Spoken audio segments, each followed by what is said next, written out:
தங்க நகைகளுடன் இந்தியாவிற்கு தப்பியோடியுள்ள செவ்வந்தி, அதிகாரிகள் வெளியிட்ட தகவல். படலந்த வதை முகாம் சர்ச்சை, ரணிலுக்கு எதிராக வலுக்கும் கண்டனம். வடகிழக்கில் ராணுவத்தின் பிடியிலுள்ள மாவீரர் துயிலுமில்லங்களை விடுவியுங்கள், ரவிகரன் எம்பி கோரிக்கை. தலைமறைவாகியுள்ள தேசபந்து தென்னகோன், அரசு தரப்பிற்கு பரந்த கடிதம். ஞானசார தேரருக்கு எதிராக சிஐடியில் முறைப்பாடு.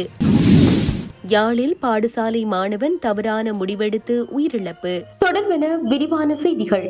கொழும்பு புதுக்கடை நீதிமன்றத்தின் பாதாள உலக கும்பல் தலைவர் கனேமுல்ல சஞ்சீவ சுட்டுக் கொல்லப்பட்டதற்கு மூளையாக செயற்பட்டதாக கருதப்படும் இளம்பெண் இசாறு செவ்வந்தி கடல் வழியாக படகு மூலம் இந்தியாவிற்கு தப்பி சென்றிருக்கலாம் என்று அது தொடர்பில் விசாரணை நடத்தும் அதிகாரிகள் தெரிவித்துள்ளனர். சந்தேக நபர் மறைந்திருப்பதாக நம்பப்படும் சுமார் 200 இடங்களில் தேடுதல் நடவடிக்கை மேற்கொள்ளப்பட்ட போதிலும் செவ்வந்தி தொடர்பில் எந்த தகவலும் கண்டுபிடிக்க முடியவில்லை என அவர்கள் குறிப்பிட்டுள்ளனர்.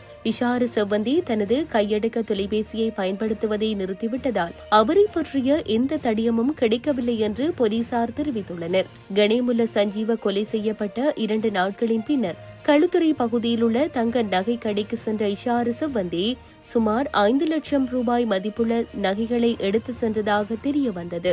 ஆனால் அவரை பற்றிய குறிப்பிடத்தக்க தகவல் எதுவும் கிடைக்கவில்லை. சந்தேக நபர் தென்மாகாண கடற்கரை வழியாக படகு மூலம் நாட்டை விட்டு தப்பி சென்றிருக்கலாம் என்ற பலத்த சந்தேகம் தற்போது எழுந்துள்ளதாக விசாரணை அதிகாரிகள் தெரிவித்துள்ளனர். முன்னாள் ஜனாதிபதி ரணில் விக்ரமசிங்கவின் குடியுரிமைகளை ரத்து செய்ய தற்போதைய அரசாங்கம் நடவடிக்கை எடுக்க வேண்டும் என்று மக்கள் போராட்ட முன்னணி கோரிக்கை முன்வைத்துள்ளது. படலந்தா வதை முகாம் தொடர்பான அறிக்கையை நாடாளுமன்றத்தில் தாக்கல் செய்து அதன் பரிந்துரைகளை செயற்படுத்துவதன் மூலம் இந்த பணியை செய்ய முடியும் என்று அதன் தேசிய அமைப்பாளர் துமிந்த நாகமுவ சுட்டிக்காட்டியுள்ளார்.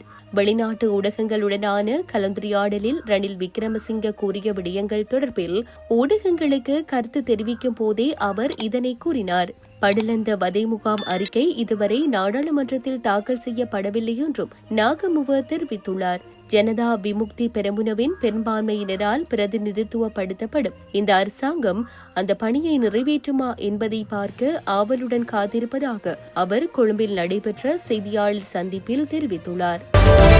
மாவீரர்களுடைய உறவுகளும் தமிழ் மக்களும் மாவீரர்களை விதைத்த இடத்தில் கண்ணீர் சிந்தி நினைவு கூறுவதற்காக வடக்கு கிழக்கில் ராணுவத்தின் கையகப்படுத்தலில் உள்ள மாவீரர் துயிலுமில்லங்களை விடுவிக்க நடவடிக்கை மேற்கொள்ளுமாறு வன்னி மாவட்ட நாடாளுமன்ற உறுப்பினர் துரைராசா ரவிகரன் கோரிக்கை விடுத்துள்ளார். பாராளுமன்றத்தில் நேற்று இடம்பெற்ற 2025ஆம் ஆண்டிற்கான வரவு செலவு திட்ட போக்குவரத்து நெடுஞ்சாலைகள் துறைமுகங்கள் மற்றும் சிவில் விமான சேவைகள் அமைச்சின் குழுநிலை விவாதத்தில் பங்கேற்று கருத்து தெரிவிக்கும் போதே நாடாளுமன்ற உறுப்பினர் ரவிகரன் அமைச்சர் பிமல் ரத்நாயக்கவிடம் இக்கோரிக்கையை விசேடமாக முன்வைத்தார்.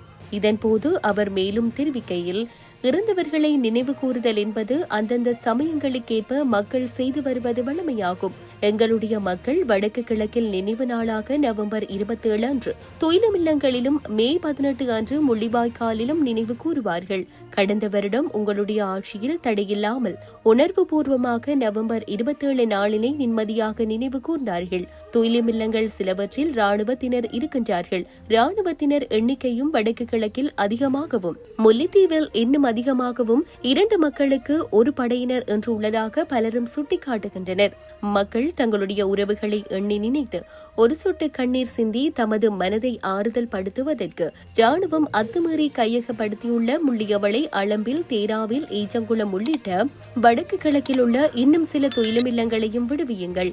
வடக்கு கிழக்கு தமிழ் மக்களின் சார்பாக இந்த கோரிக்கையினை முன்வைப்பதாகவும் அவர் தெரிவித்தார்.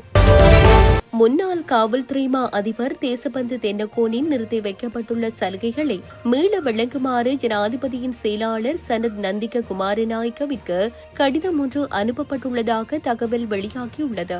மாத்தறை நீதவான் நீதிமன்றத்தால் கைது செய்ய உத்தரவிடப்பட்ட தேசபந்து தென்னகோனுக்கு வழங்கப்பட்ட போலீஸ் பாதுகாப்பு மற்றும் காரில் உள்ள அனைத்து சலுகைகளையும் நிறுத்தி வைக்க அரசாங்கம் முடிவு செய்துள்ளது.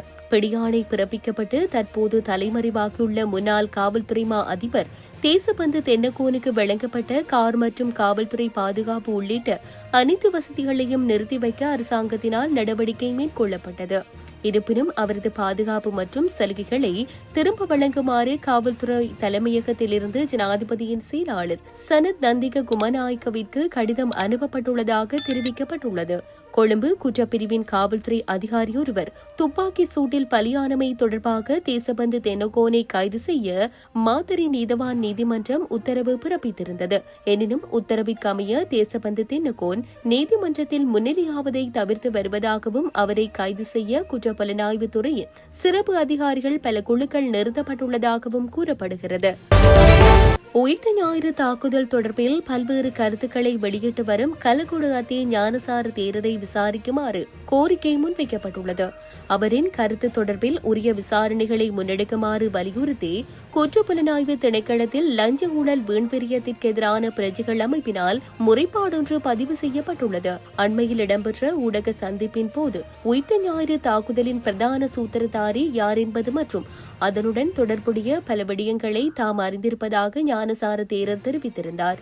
அத்துடன் இந்த விடயங்களை ஜனாதிபதி உள்ளிட்ட உயர் அதிகாரிகளுக்கு தாம் வெளிப்படுத்த தயாராக இருப்பதாகவும் குற்றம் சாட்டியிருந்தார். இந்நிலையிலேயே இந்த விடயம் தொடர்பில் உரிய விசாரணைகளை மேற்கொள்ளுமாறு குற்றப்புலனாய்வு திணைக்களத்தில் லஞ்ச ஊழல் வீண்விரியத்திற்கு எதிரான பிரஜைகள் அமைப்பு நேற்று இந்த முறைப்பாட்டை பதிவு செய்துள்ளது. எவ்வாறாயினும் தற்போதைய அரசாங்கம் உயிர்த்த ஞாயிறு தாக்குதல் தொடர்பில் நியாயமான விசாரணைகளை முன்னெடுக்கும் என உறுதியளித்துள்ளது.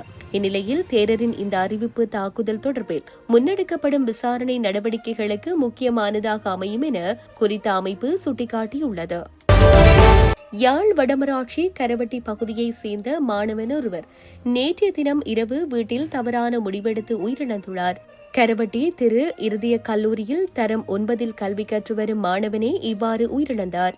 உயிரிழந்தவர் கரவட்டி மத்தனி பகுதியைச் சேர்ந்த நகுலீஸ்வரன் யக்ஷன் என்ற மாணவன் ஆவார். இந்நிலையில் சடலம் உடற்கூற்று பரிசோதனைக்காக பருத்தித்துறை ஆதார வைத்தியசாலையில் வைக்கப்பட்டுள்ளது.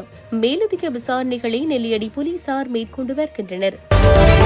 திம்புலாகல கல்வி வலயத்தின் கீழுள்ள பாடசாலை ஒன்றில் கல்வி கற்கும் 8 மாணவிகளை வன்கொடுமை செய்த குற்றச்சாட்டின் அடிப்படையில் ஆசிரியர் ஒருவர் கைது செய்யப்பட்டுள்ளார். இச்சம்பவம் தொடர்பில் மேலும் தெரிய வருகையில் திம்புலாகல கல்வி வலயத்தின் அரலங்வில கல்வி பிரிவில் உள்ள பாடசாலையில் 10ஆம் தரத்தில் கல்வி கற்கும் 8 மாணவிகள் பல சந்தர்ப்பங்களில் கணித பாட ஆசிரியரால் பாலியல் துஷ்பிரயோகத்திற்கு உட்படுத்தப்பட்டுள்ளதாக பெற்றோர்கள் அரலங்வில போலீசில் முறைப்பாடு செய்துள்ளனர். கிடைக்கப்பெற்ற முறைப்பாடுகளின் அடிப்படையில் விசாரணைகளை மேற்கொண்ட போலீசார் கணித ஆசிரியர் ஒருவரை கைது செய்துள்ளனர். கைது செய்யப்பட்ட கணித ஆசிரியர் பொலனறுவை நீதவான் நீதிமன்றத்தில் ஆஜர்படுத்தப்பட்டுள்ளதாக போலீசார் தெரிவித்தனர். இது தொடர்பான மேலதிக விசாரணைகளை அரலங்வில மகளிர் போலீஸ் பணியகம் உட்பட போலீஸ் அதிகாரிகள் குழு மேற்கொண்டு வருகின்றனர்.